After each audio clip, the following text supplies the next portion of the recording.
என் black pearl கப்பல் எங்க இருக்குன்னு சொல்லு. அந்த கப்பல் கவுண்டர், அந்த கப்பலுக்கு ஆயுசு கம்மி. கப்பல் இல்லாத கேப்டன் கூட எங்களால இருக்க முடியாது. என் உடல் பொருள் ஆவி எல்லாமே பிளாக் பேர்ல் கப்பல் தான். அந்த பிளாக் பேர்ல திரும்ப அடையறதா என்னோட லட்சியம். உண்மையிலேயே அந்த கப்பல் கவுதிருந்தா நீ உயிரோடவே எதிர்க்க மாட்டேன். என்கிட்ட கப்பல் இருக்கு. என்னைக்கு என்னை கைவிடாத பிளாக் பேர்ல். ஆனா என் கப்பல் எப்படி இருக்கு தெரியுமா? பெருசா, அழகா, கம்பீரமா இருக்கும்.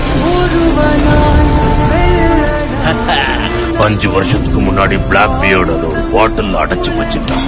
கடைசி பிளாக் பேர்ல மீட்டுட்டேன். பிளாக் பேர்ல் தான் இந்த கரீபியன் கடல் பகுதியில் இருக்கிற பயங்கரமான கொள்ளை கப்பல்.